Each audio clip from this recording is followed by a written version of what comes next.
Hello, and welcome to Inside the Cover Book Club. Every month, we pick a book, we read it, and we get to interview the author of that book.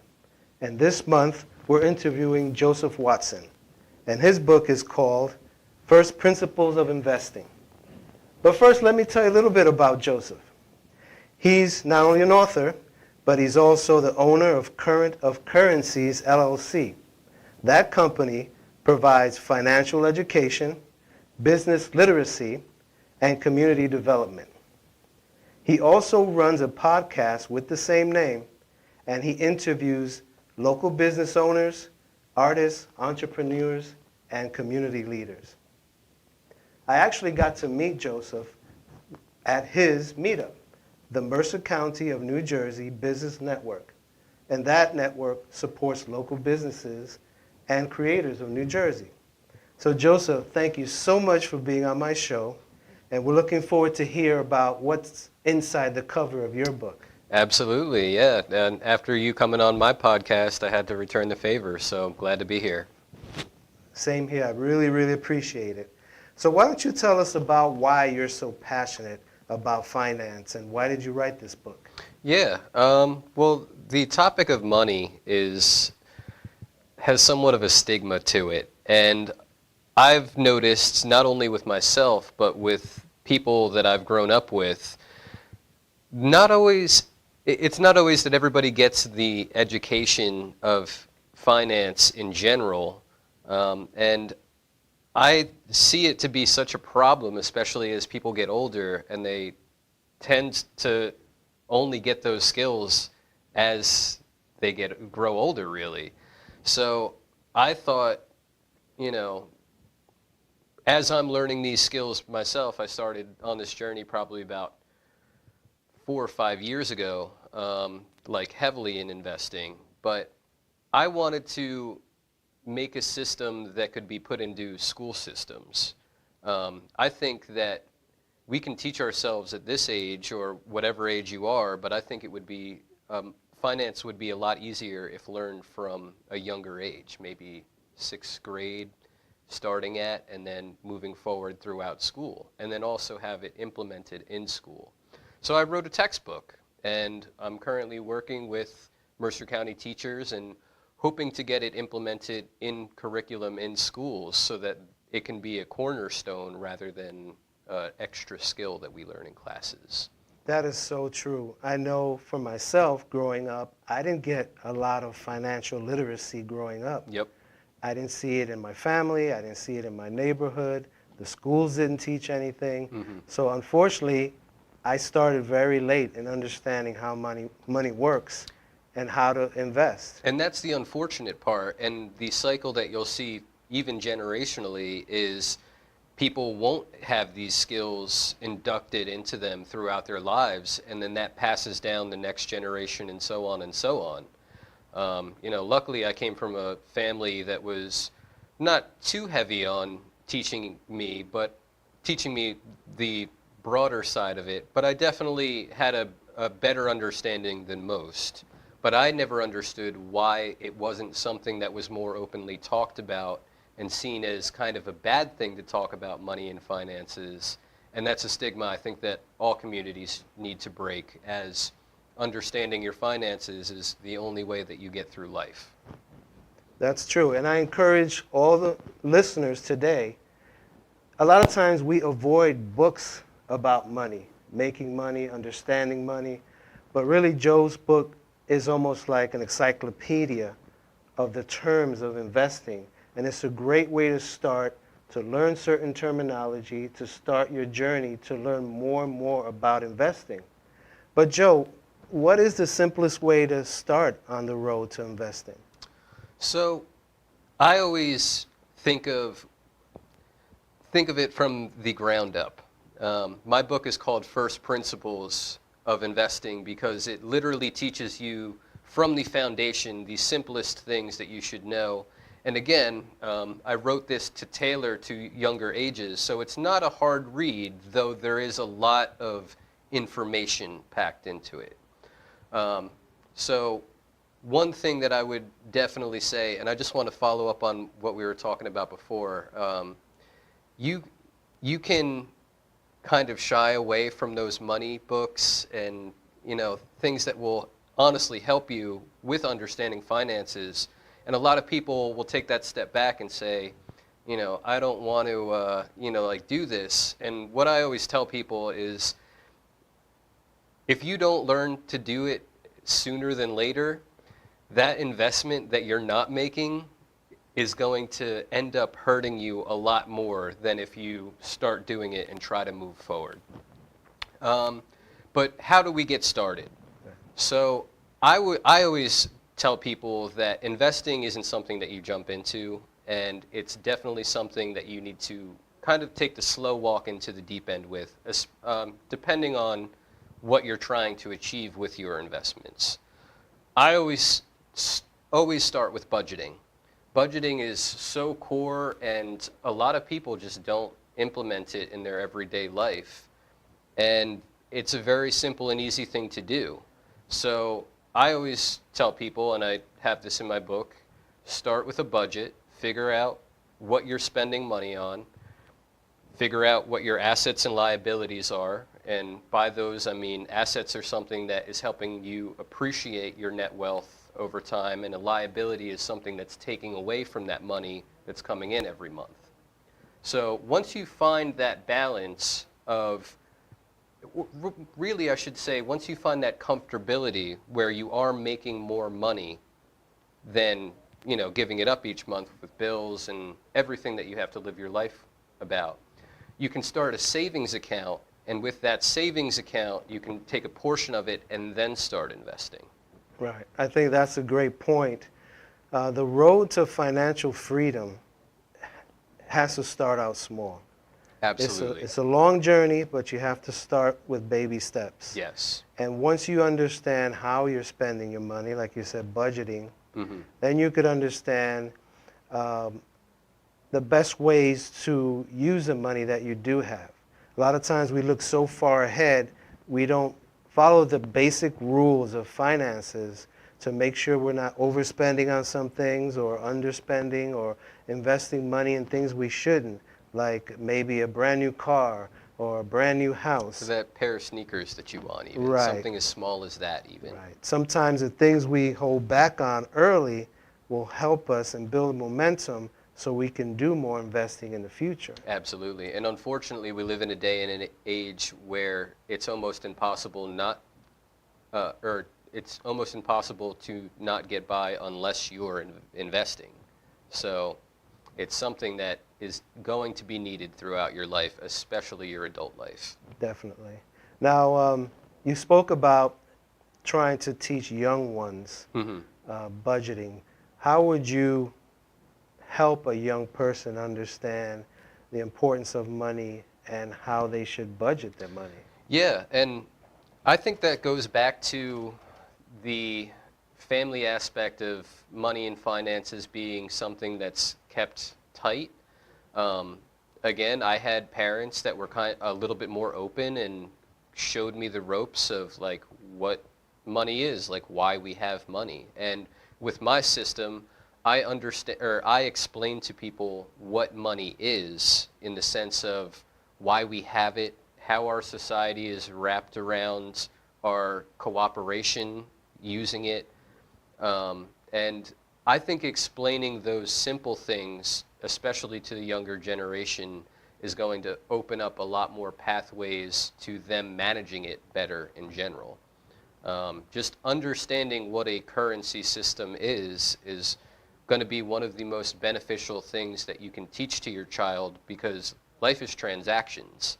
And why I have my company named Current of Currencies is I think of currency as everything. It's not only the monetary system that we use to, trade and get things for ourselves. It's also our health. It's our mental health. Currency is everything that you could think of. Yeah, anything you could use as a resource, exactly, right? Yeah. So teaching children, especially that aspect of it, I feel will open up their understanding to, again, managing and putting it in a good light so that they have something to move forward with, rather than, again, continuing to make it a stigma and it be a bad thing for whatever reason. Right. And a lot of times people look at it in a negative way because it just seems unreachable. Yeah, yeah. But the key is in understanding how you use your money. Is it an asset, something that makes you money, Exactly. right? Or is it a liability? It costs you money. Yeah. For a perfect example, a lot of people would think that a house, them purchasing a house, would be an asset to them. And the honest truth is houses are not. They are defined as a liability. Unless you're buying a dirt cheap house and you're in a really good market cycle, not too often are you going to get a return on it, because if you're living in that house, you're paying for taxes, you're paying for that upkeep. Thus, again, it's a liability because you're losing money to that investment. So these are the small things that, you know, you can take into consideration and then rework your system with how you're using your capital. So my book is just filled with stuff like that. That's great. And when do you think someone should look into using an advisor, an investing advisor? Yeah. And we talked a little bit about this before. It's kind of sour to hear, it's bittersweet, but I don't think that everybody should be an investor. There are a lot of people that may not have those core management skills, and that's why we have systems like financial advisors to come step in and help redirect that misunderstanding and help people that aren't good at investing themselves. And I kind of do understand that my book is tailored to a smaller part of the audience of investors. You know, for example, this is book one of a series of books that I'll be writing over the next years, decades, and I want to go full in-depth on technicality. But again, this is more so the grade school, elementary level book to start out if you're trying to take it into your own hands. For the people that maybe investing isn't good for you, I would absolutely suggest that you talk to a branch manager at your bank to see if you have any financial advisory options. And there are tons of different financial platforms that you can go to nowadays and get trusted financial and licensed financial advisors that will help you on your path to saving and then investing. That's great. And one of the things I hear so much, and I see that is true, if you're working and your company has a 401k, that is really actually the very easiest and the first step into investing. Could you explain why? Absolutely. So 401k and some other companies will also have the options of something called a Roth IRA, are just a simple tool to take a small portion of your paycheck and divert it into a savings and investment account that is run through the company of which you work. Unfortunately, not all companies have these, but if you're working on the, I guess, higher tier established companies, more likely than not, you're going to have an option for a 401k. So what these are accounts with very safe investments implemented in them. They're usually run by a third-party company, so they're managed by professional financial advisors, and it is just a very safe and easy way to set money aside, saving it, but also have it appreciating for you over time. So if you don't already have one with your job and you have the availability for it, I would say go for it. Yeah, definitely. Yeah. And most companies will match. What that means is if you put $1, they'll put $1. So that's, yeah, there's a lot of intricacies to it. I know I was working for Amazon for a while, and they actually did double for a period of time. So the stipulations of the account will be specific to your employer, and that's something, of course, look into in your own time. But yes, there are phenomenal benefits to having a 401k. I couldn't even cover them all today. And you should really start young. Absolutely. Because a 401k is designed as a retirement fund. Yep. And it's designed to really accumulate funds over 20 or 30 years. Yeah. So the younger you start, the more you will have. So it actually is a true asset because it will start to make money for itself. Absolutely, yeah. And you can retire with a healthy savings account. Absolutely. And Roth IRAs are a little bit more flexible, where you can buy and trade the stock purchases or ETF purchases. And that's basically just the next level 401k with a little bit more maneuverability. Right. And the nice thing about those investments, a 401k, they take that money out pre-tax. Mm-hmm. So you actually save money on paying taxes because the money's taken out of your check before it's taxed. Yeah. So the good thing about that too is you don't see it, you don't think about it, and it just keeps piling up. Absolutely. Where other investments you buy after tax. But the beauty of those, as it grows, when you take it out, you don't get taxed. Yep. So it's tax-free savings. Absolutely. So there's so many things people can do to start investing and start saving. Yeah, and you don't even have to look at it really beyond, I mean, you should be looking at it, and that's another stipulation in this, but it is hands-off for the most part. Unless you're pulling your 401k for whatever reason, it's very hands-off, so it's very easy for someone to get involved with. I remember my first job working at Wawa, I had one, so they're out there for sure. Right. So tell me, what's your opinion about having debt? Well, it depends on the type of person you are, and that goes back also to not everybody should invest for themselves. People that are maybe more mathematically inclined might be better at it, but then it goes also into your quality of life that you want and your cost of living as well. So really, before I talk to anybody that I've worked with, I've really made it a point to kind of figure out how they live, because some people do really good with debt and it can be very positive for them, and some people do not do well at all with it. And that kind of separates that line of, do I invest myself or go with that financial advisory path? Debt can be a very good thing. Credit cards are an unbelievable tool that we have in this day and age, and those are specifically wrapped around your whole debt process that you go throughout your life. If you're paying on time, you have a higher credit score, you have more availability to loans, grants, tons of stuff. For someone like you or I, we run businesses, debt is almost a necessity.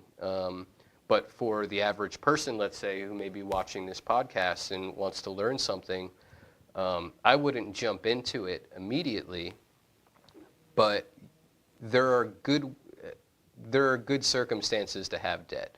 I think in a perfect world, you don't have debt, but it really depends on what quality of life that you want. Right.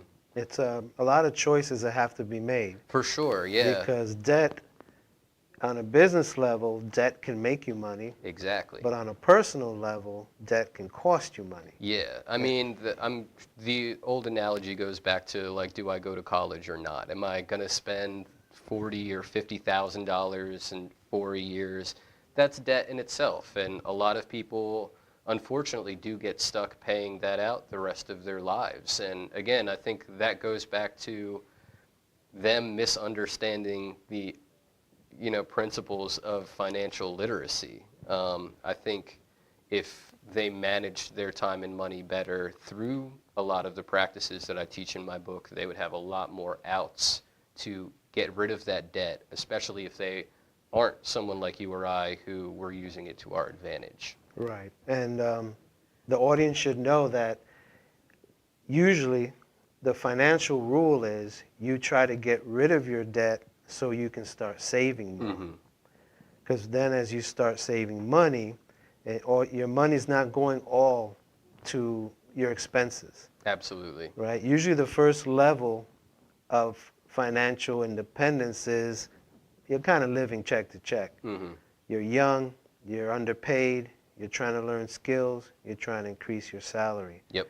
As you're doing that, the challenge could be if they get into debt, they end up paying more money on the interest, and then they can't catch up, and it overtakes their income, and they're always in a cycle of never paying up debt, and it then prevents them from saving, and then that prevents them from investing. Absolutely. And that's why we have debit cards and credit cards. And again, I'm not a financial advisor myself. I'm more on the education side of things.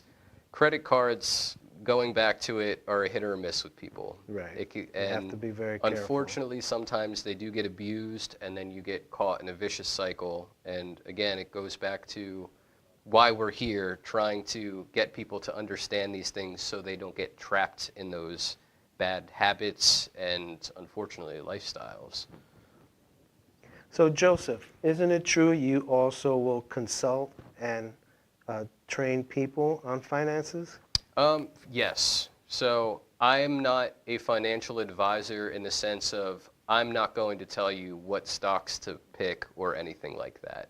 If you want to learn budgeting, if you want to learn how to track markets, that's the kind of stuff that I do. But what separates a financial educator versus a financial advisor is I am not going to help you manage your money in any way, shape, or form.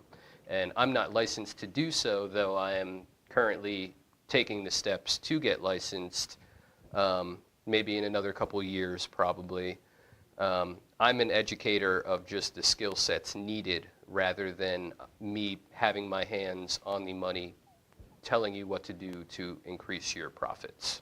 Very good. Well, I thank you so much for being with us today. Yeah, absolutely. And as you can see, you see the link to Joe's, all his sites where you can get more information, you can get some learning, and look forward to the other books that he's going to write. Yep. So, any final words for us? No, I can't wait to see where your series goes. I'm so happy for you, and your book was incredible. I hope that I'll come on and interview you for your book if you need the role swap. But no, I mean, just love that you're supporting our network. Again, Mercer County Business Network. We are going to be starting a nonprofit soon. Check us out. Come out to our events. We go to networking events out of state too. Link up with us and like, share, comment, and subscribe. Same here. You can see the link at the bottom of the screen. Definitely reach out to Joseph if you have any questions. The goal of this show is to promote authors. I myself am an author, and you can check me out at gilrolonbooks.com to learn more about myself and my work. And look out for the next title that we're going to pick for the book club. Until then, we say good night, and we hope everyone is enjoying their books. And keep on reading, folks.